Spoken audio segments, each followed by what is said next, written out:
नमस्कार, मैं अपूर्वा। आप देख रहे हैं यूथ इंडिया। आइए नजर डालते हैं आज के कुछ खास खबर की ओर। शत्रुघ्न सिन्हा सनी देओल लोकसभा की किसी बहस में नहीं आए। 5 साल में सभी 274 बैठकों में मौजूद रहे। बीजेपी के कांकेर और अजमेर सांसद। 2024 लोकसभा चुनाव से पहले 31 जनवरी से शुरू हुआ संसद का अंतिम बजट सेशन 10 फरवरी को प्रधानमंत्री नरेंद्र मोदी की स्पीच के साथ खत्म हो गया। 17वीं लोकसभा में संसद सत्र के दौरान 5 साल में कुल 274 बैठकें हुई। सांसद शत्रुघ्न सिन्हा और सनी देओल लोकसभा की किसी बहस में शामिल नहीं हुए। यह जानकारी मंगलवार 13 फरवरी को पीआरएस लेजिस्लेटिव ने शेयर की। वहीं बीजेपी के कांकेर और अजमेर के सांसद ने एक भी बैठक नहीं छोड़ी। इनकी मौजूदगी 100% रही। सिन्हा पश्चिम बंगाल के आसनसोल लोकसभा सीट से टीएमसी के सांसद हैं, जबकि सनी देओल पंजाब के गुरदासपुर का प्रतिनिधित्व करते हैं।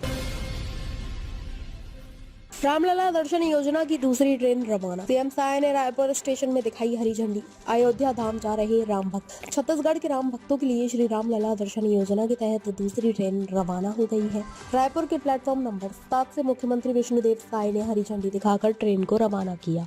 इससे पहले 7 फरवरी को पहली ट्रेन दुर्ग से गई थी। रेलवे ने इस सफर के दौरान यात्रियों के लिए तकिया, चादर, कंबल के साथ चाय, नाश्ते और खाने का भी इंतजाम रखा है। राम भक्तों ने इस जत्थे में बच्चों से लेकर बुजुर्गों तक को शामिल किया गया है। स्लीपर कोच में तकिया, कंबल, चादर के साथ चाय, पानी और नाश्ते की व्यवस्था की गई है। पहली ट्रेन को रवाना करते हुए लोगों में काफी खुशी का माहौल देखने को मिला था।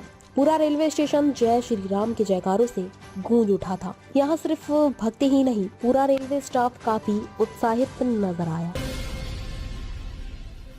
प्रेमी जोड़े कहीं भी मिले तो करा देंगे शादी। भिलाई में वैलेंटाइन डे के विरोध में सड़कों पर उतरे बजरंगी।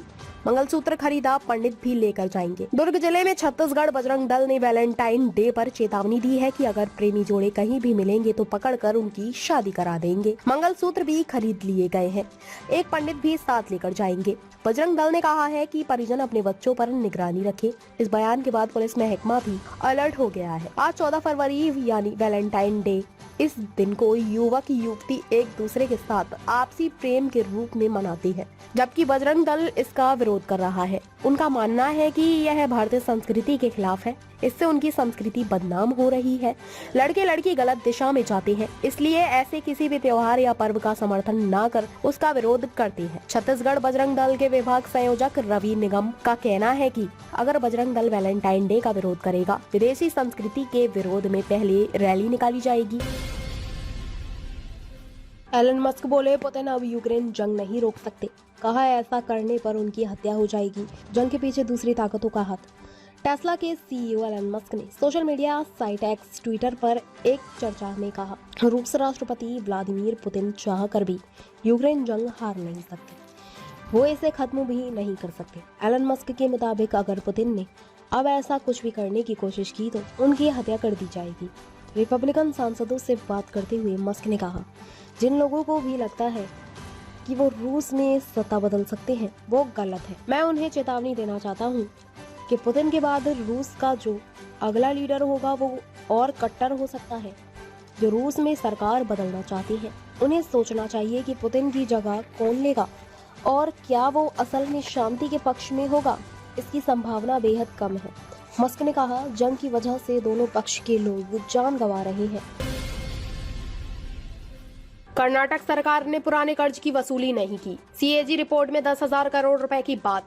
साल 1977 का केस भी पेंडिंग। कर्नाटक सरकार ने विभिन्न संस्थाओं को दिए गए 10,000 करोड़ रुपए से अधिक के पुराने कर्ज की वसूली नहीं की है। मंगलवार 13 फरवरी को सीएजी की 2022-23 फाइनेंस रिपोर्ट में विधानसभा में पेश की गई, जिसमें इसका खुलासा हुआ। रिपोर्ट में कहा गया है कि कर्ज के कुछ मामले साल 1977 से पेंडिंग है। 21 संस्थाओं पर 15,856 करोड़ रुपए का बकाया है, जिसमें 9,380 करोड़ रुपए का मूलधन भी शामिल है। सबसे पुराना बकाया 1977 का है, जो बेंगलोर जल आपूर्ति और सीवेज बोर्ड BWSSB और कर्नाटक राज्य बीज निगम लिमिटेड को दिया गया है। 11 फरवरी को कर्नाटक के मुख्यमंत्री सिद्धारमैया ने अमित शाह को खुली बहस की चुनौती दी थी। सीएम सिद्धारमैया ने कहा था कि वे साबित कर सकते हैं कि गारंटी योजनाओं के कारण राज्य का खजाना खाली नहीं है। दरअसल अमित शाह ने कर्नाटक राज्य सरकार की योजनाओं के चलते राज्य का खजाना खाली होने की बात कही थी। ताज़ा खबरों से जुड़े रहने के लिए हमारे चैनल को सब्सक्राइब करें और बेल आइकन को दबाना ना भूलें ताकि हर खबर की नोटिफिकेशन आपको मिलती रहे।